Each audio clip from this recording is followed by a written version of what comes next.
Welcome to the Metaphysical Martini Show, where wit and wisdom come together to bridge the gap between the spirit realm and the physical world. With Ani Avedissian, the Mad Shaman, a production of CosmicReality.com.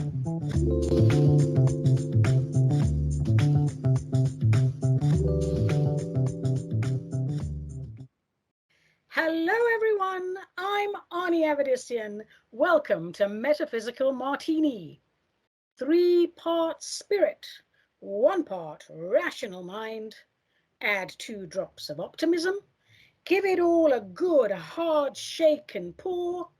Dress it with the olives of grace and empathy. Sit back, sip slowly, and contemplate the wonders of cosmic co-creation. And a hearty hello to everyone out there. Hello, hello, hello. Thanks for joining me for yet another round of cocktails on this week's Metaphysical Martini, the show that tries to sort out what's true, what's a woo, and what gets flushed down the loo in today's Wowie Zowie, what the flip just happened in Maui? The deep state just attacked an entire island in Hawaii. How many jumped up indictments does it take before the people realize mainstream news is fake? They've let it reach the realms of the ridiculous, but I firmly believe the white hat plan is clever and meticulous. Holy roller, put the fake Biden in a stroller, pour me a sugarcane Coca-Cola, and make me world controller. What a bizarre little planet we are currently living on, people. What is going on? Direct energy weapons?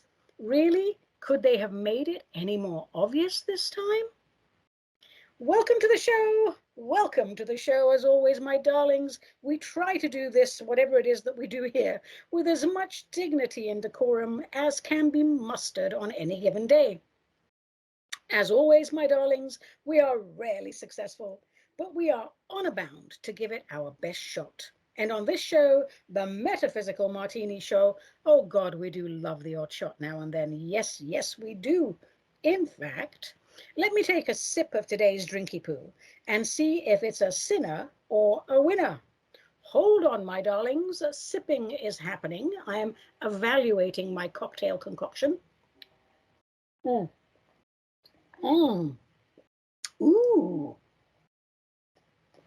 Ooh, slurpy, slurpy, slurp, slurp. That is delicious.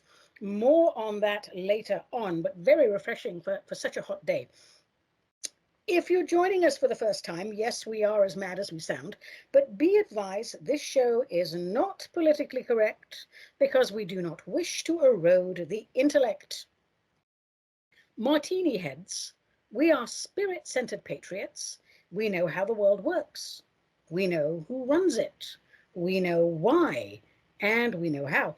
And we are dedicated to exposing the deep state ideology and dismantling its machinery. And we strive to bring you clarity with a goodly dose of hilarity and, of course, a perfectly mixed cocktail. In fact, you could say that Metaphysical Martini is where the Holy Spirit meets top-shelf distilled spirits, and hallelujah, my darlings, what a glorious union that is. If you hate America, this show is not for you. Martini heads, we are committed to restoring the Republic. If you're a chronic complainer with no desire to find solutions to your problems, this show is probably not for you. But hey, man, I'm not a control freak. Feel free to listen in and feel free to disagree with every word spoken and every concept presented.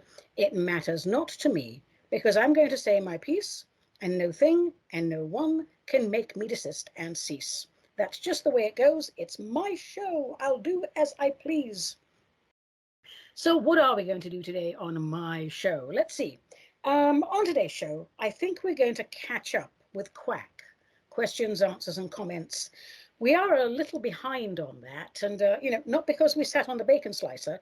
We are a little behind because I couldn't do the podcast that was due to go out on August the 2nd, as my BFF had a massive heart attack and, needed full-time care. And, you know, BFFs come before podcasts. So she's on the mend now. She has a spiffy new pacemaker. I think you've all figured out by now it's Suzanne Ward of, you know, Matthew books. But she's fine. And, you know, after that initial, oh my God moment, all is well. Life goes on. And now we have handed her care over to her family, and they need to keep a close eye on her, because you know what it's like when you feel just a little bit better? She's going around saying things like, I feel fine. I can have a cheeseburger. I feel fine. I can have an entire chocolate cake. I feel fine. I can just eat all the samples in Costco. No, Suzanne, you cannot. You had a massive heart attack, you silly little woman. You can't have those things, not yet anyway. So let's stick to that low sodium diet for a few weeks, shall we? And see how we go. Selective memory, my darlings. Apparently, it's a thing. And thank you to everyone who wrote to Suzanne and also wrote to me, wishing her well. It makes all the difference to have that support when you're going through a life-threatening situation in preparation for eating cheeseburgers for the rest of your life. What else are we going to do today? Besides quack, I think I'll be able to squeeze in a silly little poem. And of course, we will end with the cocktail of the day. But by and large, the entire show is devoted to catching up on quack. So let's get on with the show. If you, my darlings, would like to share the musings of your minds with martini heads across the known cosmos, send your emails to me, Ani at aniavedissian.com, or by snail mail to Cosmic Ani, P.O. Box 714, Wilsonville, Oregon 97070, USA. And please let me know if and how you wish to be identified, or I shall refer to you as Megawati Sakanaputri, or omit personal details, or something else like that. So as I shake up the fishbowl of perpetual perplexity, shaky, shaky, and you know, I've been reading through these emails for most of the day, and I see a common theme here. I do, and it's anger. Just about every other email I have here is about anger. So it seems that people are angry, and it seems that no one wants to do anything about it. So what have I got here? Sally from Tacoma. Hello, Sally. Tacoma, Washington. She says, Ani, I don't know what to say to my husband anymore. He is madder than a hornet's nest about election fraud, about the cost of living, about the loss of our national identity, about the fact that his pants don't fit him anymore, and so much more. And Sally goes on to say, I have tried teaching him to breathe. Breathe in, breathe out. I even taught him cowboy yoga, but he just won't settle down. I am at a loss. Sally, I say do this. Put some food in the freezer for him and go on a 3-week vacation. That should calm his ass down. And cowboy yoga? Is that really a thing? That's just so exciting. I'll have to look into that. What does cowboy yoga look like? It is a bunch of cowboys, I guess. And do they do things like, and now we're going to do the downward get along little doggy position. I'm going to have to look that up. That's exciting. What else do I have here? There's Beverly. Beverly is from High Point, which I believe is in North Carolina. And she says, I used to enjoy coffee mornings with my pinochle group. And I think it's pinochle. And lately everyone has an axe to grind. She says, we took a short break of a couple of weeks to simmer down. And that was better for a while, but that didn't last long. And then I have something from Howard from Leawood, Kansas. And he wrote a great many things, quite the tome. But the gist of it is that he has lost many friends to what he calls sudden onset mental madness. And pretty much every email I look at has some version of anger management failure. So I think the best thing I can do is not to address all these individually and just say, guys, let's all get into a circle together and let's just talk about anger. And I'll start by saying that whether you are awake or aware or whatever you think you are, we are experiencing massive global change. And people today are being made aware of horrific abuses of power carried out by people they thought they voted for in good faith. So if it's happening globally, then of course it will affect the individual. So, let's start by accepting that we are in the process of massive change, and any type of transformation typically is uncomfortable. Let us remind ourselves that emotions are good intel. They tell us how we feel about something at any given time. They serve a purpose, of course they do. But once they've done that, we need to process the intel, and we need to regroup, and we need to start working on solutions. So being angry, I guess it may serve a purpose. It does for now. It serves a purpose for the first 5 minutes or so, but let's admit that staying angry really is very self-destructive. And there seems to be a whole epidemic of anger out there today. How shall I preface this? I'm reminded of a chapter from A Course in Miracles, that exceptionally long-winded book that basically teaches you that everything is ego programming, and if you override the ego programming and be a direct conduit of the divine, your life will be just fabulous. There's a section on that I quite like. Yes, okay, here it is. Because I don't know the entire book off by heart, strange but true. The relationship of anger to attack is obvious, but the relationship of anger to fear is not always so apparent. Anger always involves projection of separation, which must ultimately be accepted as one's own responsibility rather than being blamed on others. Anger cannot occur unless you believe that you have been attacked, that your attack is justified in return, and that you are in no way responsible for it. Given these three wholly irrational premises, the equally irrational conclusion that a brother is worthy of attack rather than of love must follow.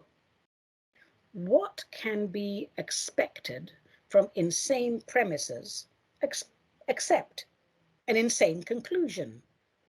The way to undo an insane conclusion is to consider the sanity of the premises on which it rests. And this is it. From a purely God-centered spiritual, I'm paraphrasing here, point of view, from that vibrational vantage point, you cannot be attacked. Attack has no justification, and you are responsible for what you believe, even if people put those ideas in your head when you were young, because that's the way the world works. But it is our responsibility to grow up and overcome the parts of our conditioning that have created this massively dysfunctional apology of a civilization. I remember in one of the chats that I was so honored to have truly with Commander Hatton and Commander Ashtar, I did ask, you are higher beings. Do you ever get angry? And there was a pause. And not a pause because they didn't know how to answer. There was a pause, and they're trying to figure out how to communicate it properly to me, given my, I'm not at their same level. And what it came out as, we do become frustrated from time to time. Absolute outright anger does not seem to be part of their makeup, because that's an ego programming, isn't it? And it's from fear. And fear is not part of the original blueprint, is it? It's something that was written in later to distract us from being a pure divine conduit.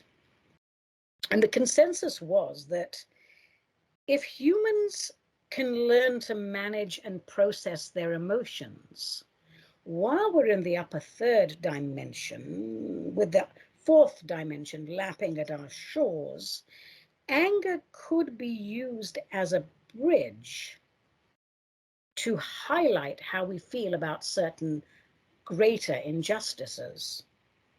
But we have to learn to process that emotion and not stay there, because again, anger is one of those things that falls into itself, and it creates a rabbit hole of woe for anybody who wants to stay there.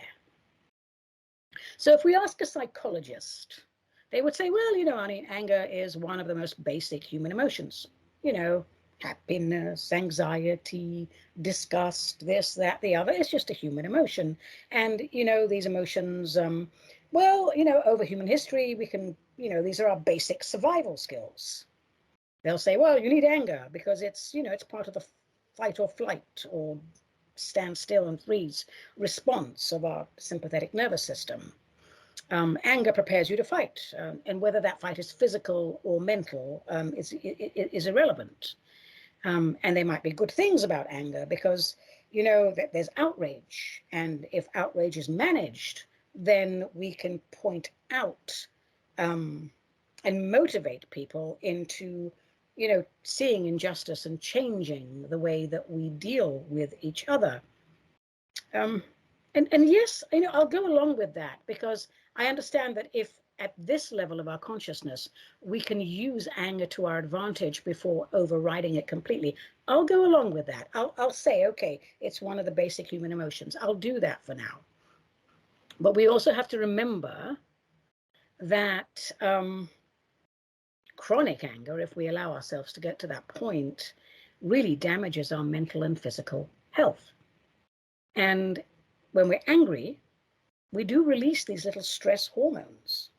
And those little stress hormones, they travel on the anger vibration, and they do bad things to the neurons in our brain, particularly the ones that the parts of our brain that we use for judgment, and also connection of short-term memory. And ultimately, of course, it all weakens the immune system. And none of us can afford to have a compromised immune system right now. So, let's talk about it. Okay, people, let's get warm and fuzzy about anger. We've all experienced it. I don't think there's anyone who can't say they didn't get angry about something. We all know that feeling. It bubbles up. It's maybe you get pissed off when someone cuts you off on the highway. Maybe you get pissed off because people don't take your advice. Maybe you get pissed off. I mean, 1,000,001 reasons, really. We've done very well at not managing anger and not managing our other negative emotions on this planet. And people say, oh, Ani, it's okay to express your anger. It's sort of, you have this sense of catharsis. And, well, I really don't think we do. I think anger really just feeds on itself and things get worse. And we don't truly understand why we get angry. We don't understand the roots of it. We don't understand the consequences of it. And we certainly don't understand how to manage it. Each and every one of us has to ask, on an individual thing, like, Ani, yes, Ani, what causes you to be angry? I mean, I was surprised recently because, we've all been angry, but I've been years without massive outbreaks of anger. And I found myself being very angry and having an outburst in a hospital recently. I mean, okay, given I'm not defending myself, but I did have a dying person I was desperately trying to get in.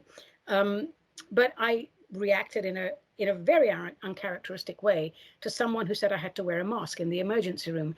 And we all know that I don't wear a mask. And the person I was with does not wear a mask. So, I was surprised. But I was surprised at my own outburst. But the person who was dealing with me met me with such perfect kindness and professionalism. Intensity and duration, I'd say 30 seconds, and I was back to being the darling little graceful bunny that you all know and love. So each of us have to look at what triggers us. We have to, all of us, do an individual appraisal of, why am I getting angry here? What are our triggers? And we do need to look at our own personalities for that as well. You know, if you're a narcissist, for example, and there's a lot of them about, a great many of them about today. We are manufacturing narcissism like there's no tomorrow, like it's going out of style. Everything's going to piss you off because you think you're the center of your world. I found in my life that people who are extremely competitive are always on edge. And so jumping from, okay, I'm anxious about getting this right, and then jumping from that to anger, it's a very short jump. And then there are people who, I guess, just have a low tolerance for anybody's opinion but their own, a low tolerance for frustration, perhaps. We, each of us, that's bad parenting, by the way, as most things are. Each of us has to look at, what gets us into that I'm about to be angry thing. People that are always anxious, or people that are exhausted, it's a very short trip for them to be angry as well. Psychologists call this cognitive appraisal. When we appraise a situation as anger-worthy, I can blame somebody for this, I can justify this, or I can say it's not justified. Oh, this person needs to have his head kicked in, or whatever. Each of us has to look at our own selves and say, why do I get angry? Why do I get mad? What is it serving, or is it just some sort of programming? Let's take a look at our triggers. That's the thing we need to do. Why do we get angry when someone cuts us off on the highway? Okay, we may get angry. There could be 1,000,001 reasons for that. For example, I need to pee and I need to drive to a rest stop as quickly as possible. And everybody's got their own version of that. But why do we take it personally? People say, oh my God, I got so mad. That guy in the Pontiac, he cut me off. He cut me off. How dare he? He had it in for me. Like, he doesn't know who the hell you are. Out of 8 billion people driving their Pontiacs or whatever all across Christendom, he doesn't know who you are. Why do you take it personally? But chances are we've seen our parents do the same thing, take these things personally, and they just go into our programming bank somehow. And here's the other thing on that. I go, no, why are you getting so mad? Because he cut me off. So you're mad because he cut you off. Yes. So what you're actually saying is you're implying that that event of him cutting you off caused your anger directly. And there were no other mitigating factors, right? No other mitigating factors. But that's not true, is it? That can't be true. Because if that was true, every single person would react to the same thing in the same way. So we are all insulted in different ways for different reasons, and we have to look into our personal makeup for that. So people, look deep within. What are the elements that cause your anger? Refine your personality. Stop taking things personally.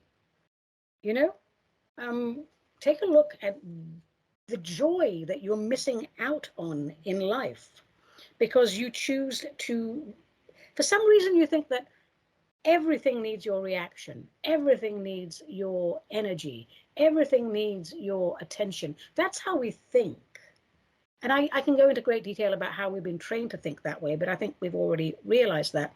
Why are we so irritated by other people? Just because they're not us. They don't do things the way we want to do things. That's the sort of thing we have to look at. So if we find ourselves getting really angry, let's have a little exercise where we appraise the situation. Why am I angry? I get carded. I'm 64. I get carded whenever I buy liquor.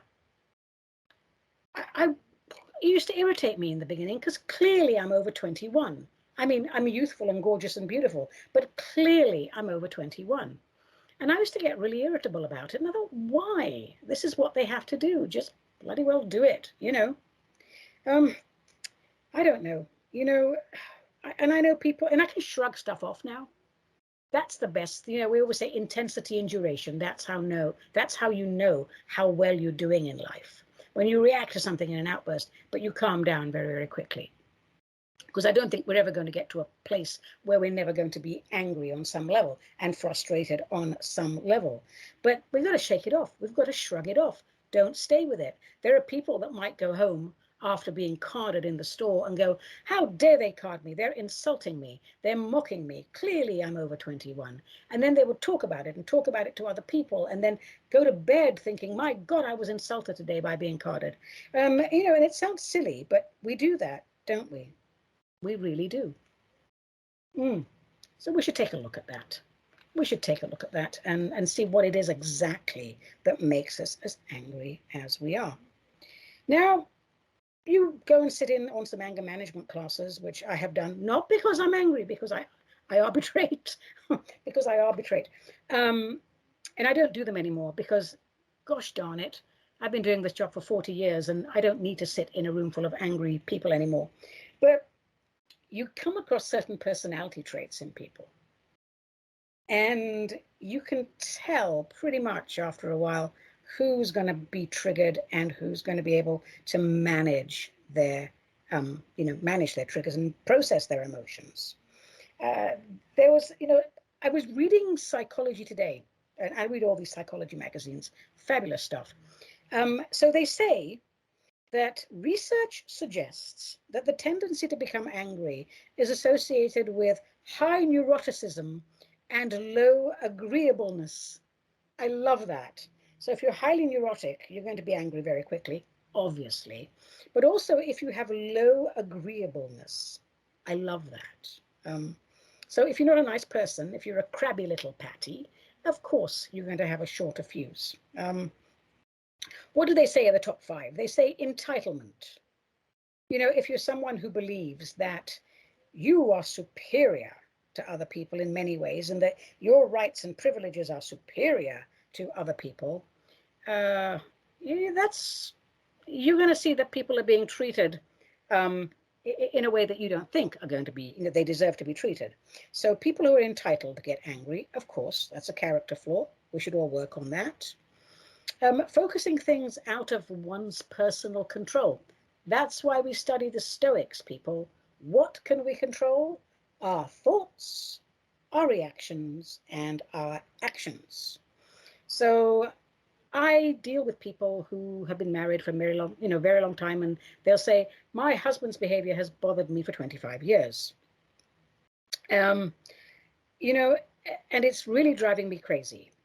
Well, you can't really expect someone to take you seriously if you haven't had a conversation with your partner about what is driving you crazy. Don't focus on things that are outside of your control. If things annoy you, find a way to talk it out. Then there are the people, they call it external regulation of emotions, people trying to regulate their emotions by controlling one's environment. We all do that to a certain extent. We all want a clean, tidy desk. We all want things in a certain way. But then we always meet somebody in the office, don't we, who can't be too close to the toilet or can't be too close to the photocopier or can't be too close to that person or needs to be in the southwest corner of the cubicle. In other words, we are giving our power away to outside sources. We're saying we can only be comfortable if everything around me is to my liking. And that is arse backwards. That's not the way life works. So no wonder you have problems. And then the other thing is the people who have what they call in psychology the external locus of control. But really what that means is people who feel that they have very little control over their lives and they're controlled by sources outside of themselves. Again, that's taking power away from your innate divinity and your cosmic marvelousness and saying that, oh my God, I don't have a lot of power within me. Oh, that again, that's arse backwards. What is number? I don't know what number I'm on. It doesn't matter. People who refuse to see other people's perspectives or at least listen to other people's perspectives because they view those different perspectives as threats, perhaps to their indoctrination, their conditioning, their belief system. We're seeing that all around us today, aren't we? People hear something on the news, and this is at its basest form. They hear something on the news, they choose to believe it, and without doing any investigation at all, that is now their perspective, and they're going to go to war with anybody else who has a different perspective. And it's not just the people who are not awake and aware who do that. Those of us who know how the world works do it as well, because we have known how the world works for many, many years, and we are not interested in listening to other people's versions of, why we are wrong. Okay? Now, and I get that, believe me, there's only so many hours in the day. But once in a while, we could relax and just listen to someone. And you're not going to change your mind, probably, especially if you're coming from the point of truth. But it is interesting to figure out exactly how people came to the conclusions that they came to. So just a little hint there for people who are awake and aware. Don't be completely closed-minded. We are in a misinformation war, and I think many of you are going to be a little bit surprised at all the things that the white hats have kept from you. And then, of course, there's what do they call low tolerance for discomfort. Well, okay, again, that's bad parenting. We don't like to be uncomfortable, but change is transformative. Transformation is typically uncomfortable. People who don't like gray areas, they tend to anger quickly. I remember we had debating societies when I was in school and earlier part of college. We didn't go in to argue with each other to win. We went to exchange ideas ostensibly for the expansion of consciousness. Okay. And in a debate, there are a great many gray areas. If people are uncomfortable with that, they're massively insecure. So if you're uncomfortable with debate and sorting things out until you come to a conclusion, your brain is going to short circuit and take a shortcut every single time. And today, I think we are very focused, hyper-focused, you could say, on blaming everyone for everything. Before this COVID pandemic BS started, or when it just started, we already had a population that was unnerved via Trump derangement syndrome, which is a greater way of saying people were awakening, truths were being exposed. And they didn't know they were all angry, but they didn't know who to blame. Well, they got to blame Trump. And then they got to blame COVID. And then they got to blame the people who wouldn't wear the masks and blah, blah, blah. And the people who wouldn't wear the masks got to blame the people who would, see what I'm saying? See where I'm going with this? And on the very lowest rung of this list, according to these particular psychologists, a fragile ego, which makes me laugh because that shouldn't be the bottom. That should be on the very top of the list, and it runs through every single thing on the list. So, okay, we'll accept that anger is a core emotion, and different people express it differently. There's moral outrage, there's personal insults, and let's remember again that anger is the feeling that you are attacked in some way.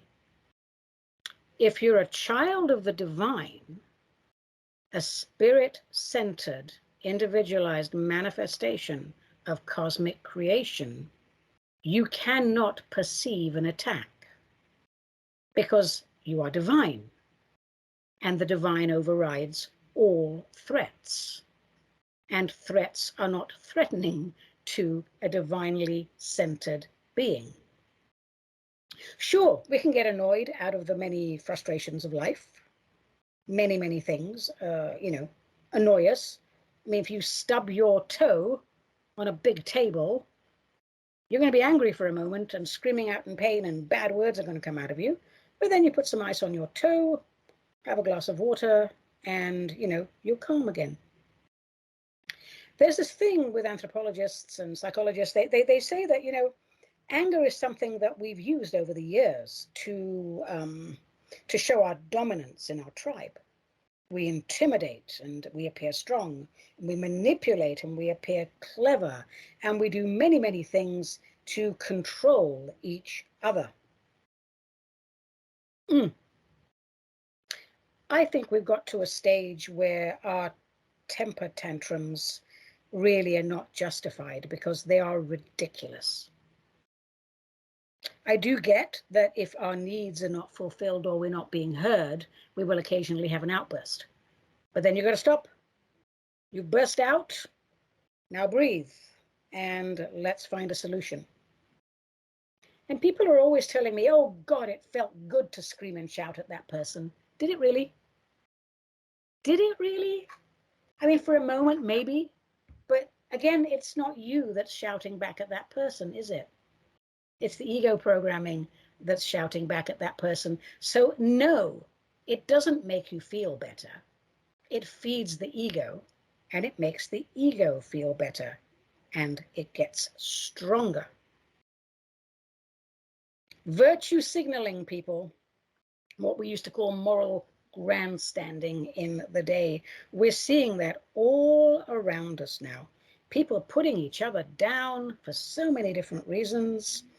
And again, anthropologists will say, or psychologists will say, we do this to improve our social standing within our communities. We have to express the outrage.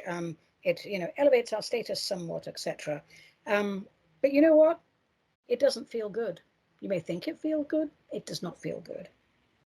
It is a negative emotional state. It's not a good place to be when you find yourself there.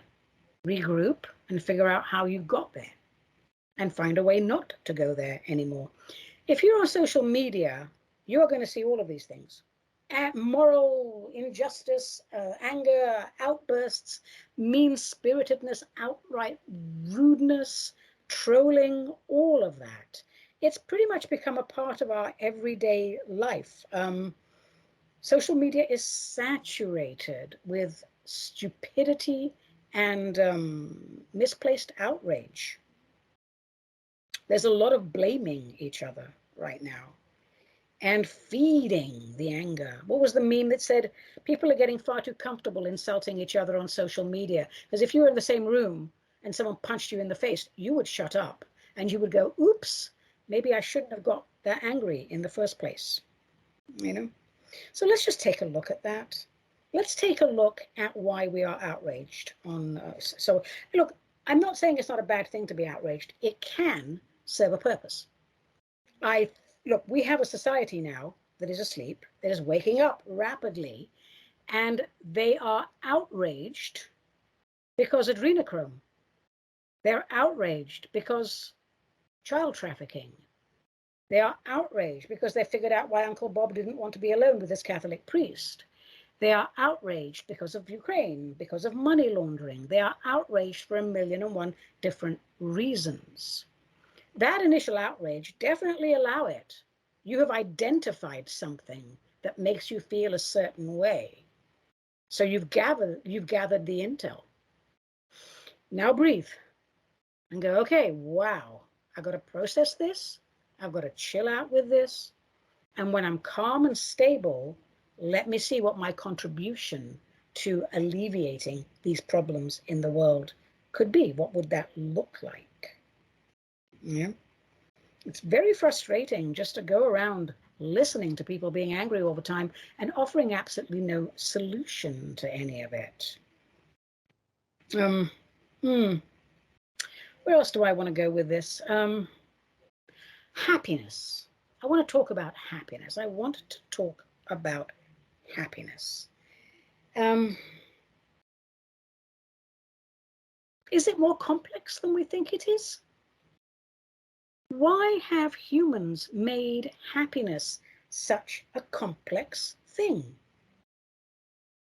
Why? Everyone is like, I need this to be happy. I need that to be happy. I'm not happy. I can't find happiness. That made me unhappy. How did we get to this point? I mean, back in the day, if someone had enough food to eat and enough water to drink, wow, and some shelter, fantastic, you know? Our life has become very materialistic, and we have taken our happiness should come from knowing that we are divine. Our happiness should come from knowing that we are cosmic beings, unlimited, eternal, magnificent, crazy. And in a universe filled with wonders, we have created boredom, apathy, unhappiness. We're relying on other things, other people to make us happy. And all of that deep down is by design, because it distracts you from the fact that just knowing what you are, just knowing your true nature and the eternal, unlimited potential of your being, just knowing that should fill you with so much awe that you should be brimming with joy, my darlings. But we've complicated happiness. It's really very, very silly. And here we are, all of us sitting around trying to figure out what is going on in the world. And all of us are angry. Now, in my line of work, I am called upon to deal with things that your common or garden variety psychologist won't do. And by that, I mean paranormal stuff, weird stuff, dark stuff. One of the reasons I'm very invested in people learning not to be angry is the place that it takes them to. I've dealt with many people in my life who have these dreadful revenge fantasies. Now, what is revenge? Why would you want revenge on someone? Well, you feel that you're personally attacked. Of course, we get that. You feel you've been let down. You feel you've been victimized. You feel, oh, you need to fight back. It's justified. And what you are is bitter. You're a very bitter person. You have allowed the vengeful thoughts to give you the power back that you thought you lost when you took someone's actions or insults personally. That's how I see it. But these revenge thoughts, some of them are really horrible and dreadful. And I've said many times that when you develop a victim mentality, that's when the energies, the assorted energy parasites, etc., that we call low-level demonic beings, demons don't exist, but you know what I mean, these things pour into the ego and they keep you in that dank, dark place. And many a serial killer has started out with these revenge fantasies. So if you are somebody who has been traumatized, victimized, please get help, get counseling. If you have PTSD, please get help, get counseling. Don't allow the ego to open a portal to hell in your sacred little being. And one of my favorite sayings when I teach A Course in Miracles is carry no grievance. And that means don't hold a grudge. Now, we were always told at school, forgive and forget. And then we were also told forgive, but don't forget. We were told many different well-intentioned things. Most of it not explained properly to us, which is why we're in the state of the world that we are today. But again, holding a grudge, it's an attack. You feel you've been attacked and you're internalizing that attack. Rather than dealing with it, shrugging it off, you internalize it. It is now a satellite of woe in your aura and in your body. And so rather than it being in the past, it is happening. It is happening 24/7 in your being.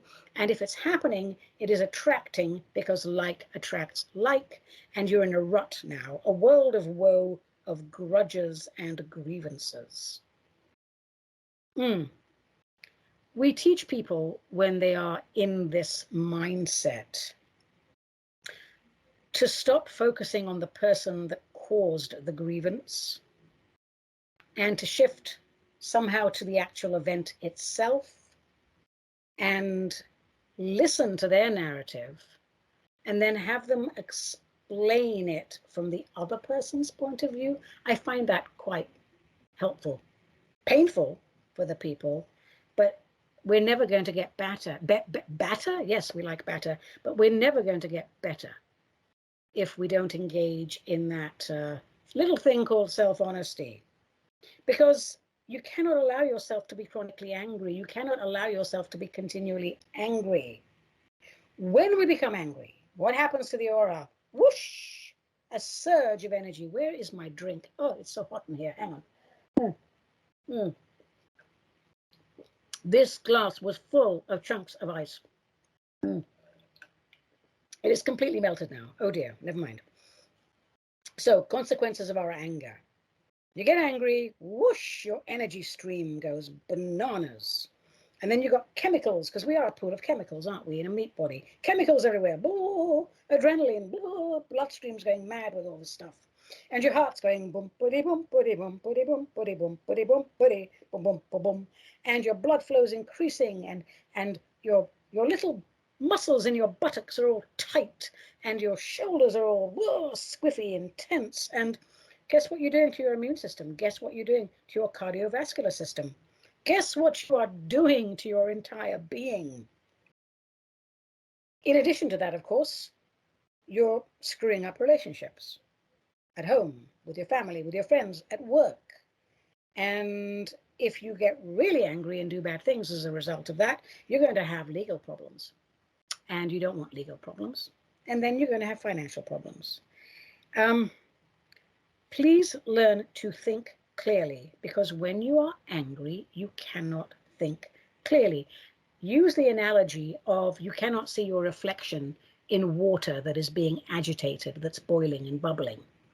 But you can see your reflection in a cool, calm pool of water that has not been disturbed. And also, let's not dismiss the fact that what you eat and drink can affect your mood. Managing anger. It is an emotion. How do we monitor it? Like we monitor everything else, darlings. Simple self-awareness. Be aware. Catch yourself. Go, oh, wow, I really lost my shit. Be kind to yourself. Never speak negatively about yourself, not even in jest. Be kind to yourself and go into the self-awareness mode. Replay it. Be an observer in that situation. What were my triggers? How did I react? What did I say? What did I do? Okay, what came before that? Why? If it's not typical of you to have such an outburst, take a look at what you did that day that might have exacerbated and triggered that situation. We have to be our own therapists. Make sure you get enough sleep. Most people with anger are sleep deprived. If you are sleep deprived, you cannot control angry impulses. Be open to other people's point of view. It doesn't mean you have to agree with them. Just be open to it. Just nod your head and go, I accept that you're an idiot. And that's fine. You're entitled. Learn to do some meditation. Learn to do some deep breathing. My God, we go on and on and on about deep breathing, using the diaphragm. And people look at us and go, no, Ani, I'm paying you for solutions, not for deep breathing. Guess what happens if you stop breathing? You die. Breath is magic. Don't let people convince you that venting your anger is a good thing. It's not. But do also understand that it is okay. You are going to get mad and angry once in a while. Sometimes we are treated very unfairly. Sometimes we are wronged. Sometimes we are provoked. But are you being assertive in your reaction and response? Or are you being aggressive? Because if you're meeting anger with anger, then you might as well just pour gasoline over both of you and the whole situation and everything around you. Assertive, not aggressive. That is what we want. And for heaven's sake, don't let yourself walk into situations you know are going to trigger you. Stop that. Just don't talk to that person that annoys you and brings out the worst in you. But it's my husband. Well, why are you married to someone who annoys you and brings out the worst in you? People, get a grip. Yeah. Figure out the root of your problem. And then be assertive and be solutions oriented. God, I hate that corporate language, but I'm going to speak it from time to time. Just reframe the situation. You don't need to get mad, whether it's justified or not. Just stay calm, don't get personal, and if a positive resolution isn't going to happen, walk away. It's okay to walk away. Don't let your pride, they might go, you can't argue with me. I'm right, you're wrong. Who cares? Why would you care about the opinion of somebody that you are actually walking away from? Nothing is more important than your spiritual alignment, your own peace of mind. And do not put up with chronic anger and abuse, especially in your own family or in your close tribe. I'm dealing with a situation in my own family where a female, in my opinion, enabled a very aggressive and abusive man, and put up with this sort of behavior for a very, very long time. And now finally has seen sense after decades and had to leave her own house and be under police protection and get a restraining order and get an eviction order, all because they felt they had to deal with this. They had to put up with this somehow because it's family. That is deeply and profoundly dysfunctional. Honor yourselves before others. You can serve the world best not with this false sense of medieval martyrdom and sacrifice, but you can serve the world by self-actualizing, self-realizing, and being that oasis of light yourself. None of this, I must suffer like Christ suffered. Get off that train. It's going to be derailed anyway with all the other trains that are being derailed right now. So that's pretty much all I have to say about anger. Actually, I have a lot to say about anger, but I'm not going to say anymore because it might make me angry. What I'd like to do is have a sip of my drinky poo. Excuse me. Oh, excuse me. I just dribbled. Oh, dear.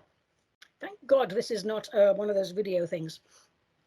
I wrote a little poem the other day. I know, I never write poems, right?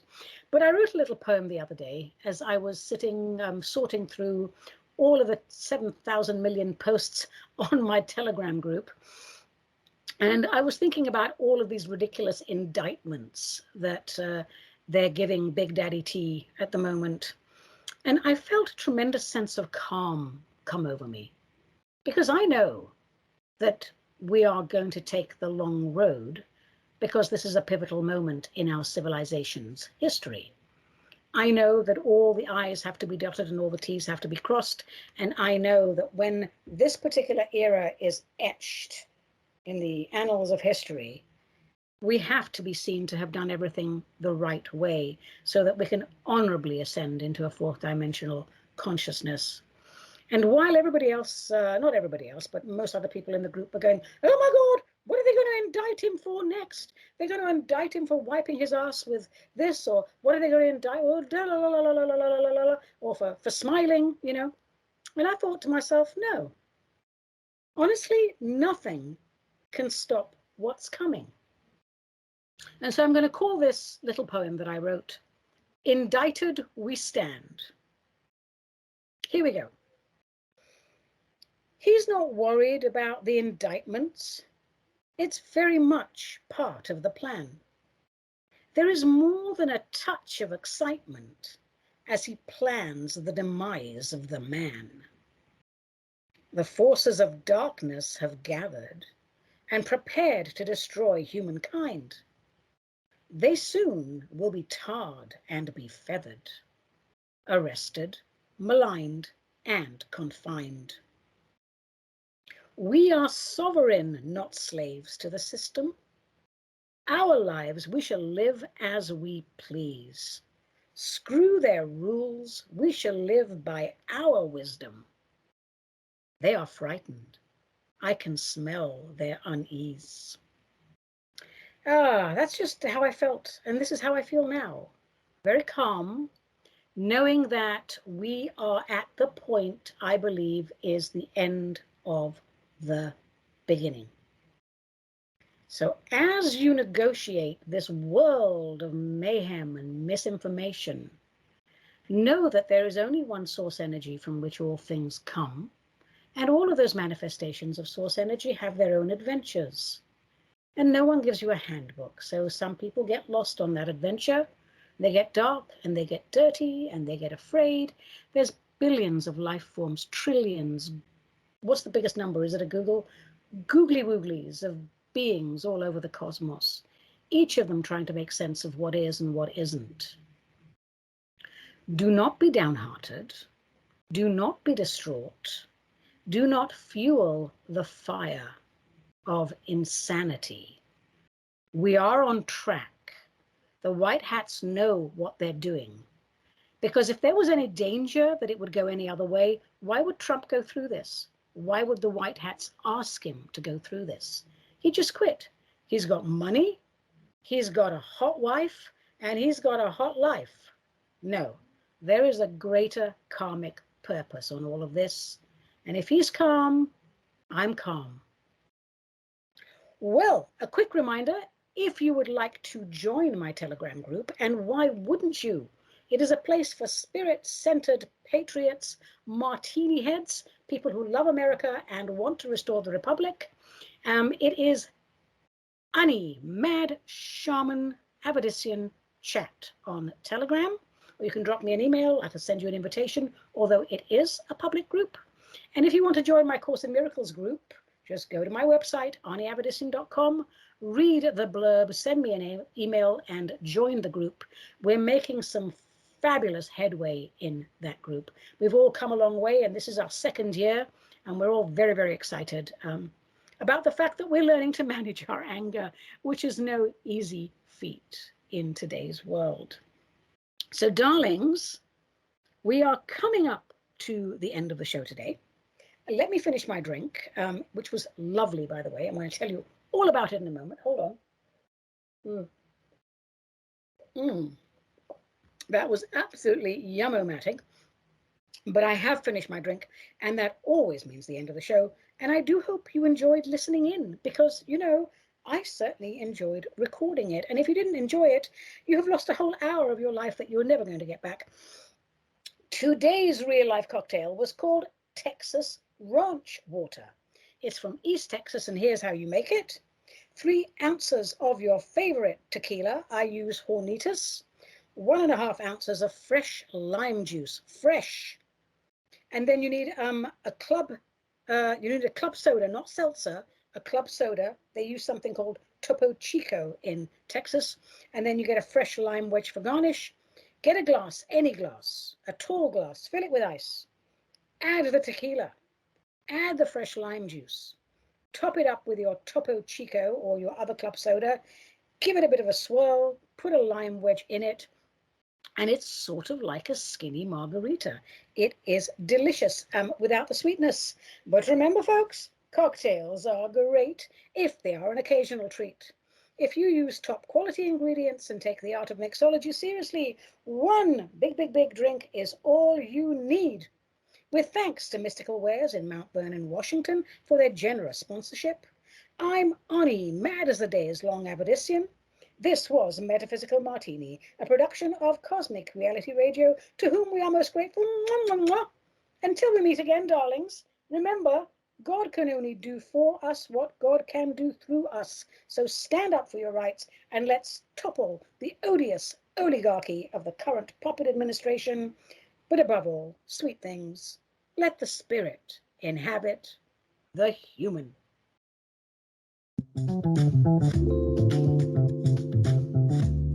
You have been listening to the Metaphysical Martini with Ani Avedissian, the Mad Shaman, a production of CosmicReality.com.